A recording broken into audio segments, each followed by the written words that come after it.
We would love to tell you there are new developments in the horrifying firebomb attack in Clayton, Missouri, right outside of St. Louis, but we can't.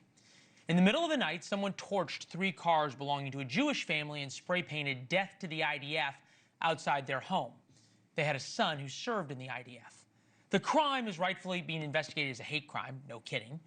But so far, no suspect's name, no pictures from surveillance cameras made public. You can imagine how terrorized the community, especially the Jewish community in St. Louis, is, with no new information telling them that they could actually be safe. The attacker left graffiti that said "Death to the IDF." It's a pretty clear threat in the middle of the street. Clearly anti-Semitic, clearly anti-Jewish. But when condemning it, public officials, the elected officials, seem afraid to actually use the word anti-Semitism. Congressman Wesley Bell, who represents the St. Louis area, wrote on X, "Hate in any form is unacceptable and should never be tolerated. Those responsible must be held accountable to the full extent of the law." Note the missing word. Remember during Black Lives Matter? This is an important point. You couldn't say during BLM all lives matter. Then you were part of the problem. You had to call out the injustice. And now those very same people who were so vocal and so demanding are deafeningly silent.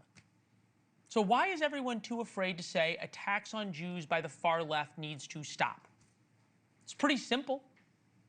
The progressive left, even some in the progressive middle, even some in the middle of the Democratic Party, are afraid to upset the pro-Hamas types among them. Clayton's mayor couldn't seem to find the moral clarity. This is from the mayor, Bridget McAndrew. Early this morning, an offensive and violent act of arson targeted a Clayton resident. Thankfully, no one was injured. This incident is being investigated as a hate crime. We will not tolerate harassment or intimidation or violence based on someone's nationality, race, religion, or ideology. Well, duh. But as we told you last night, this is about violence against Jews, not some broad problem with hate in America.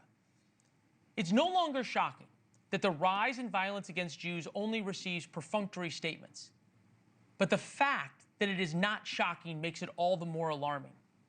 Last night, we noted that the Clayton police called it an anti-Semitic attack. They were the only ones who did, but didn't include the language spray-painted. Thank you for watching. Subscribe below and download our NewsNation app right now on your phone, and you will get fact-based, unbiased news for all Americans.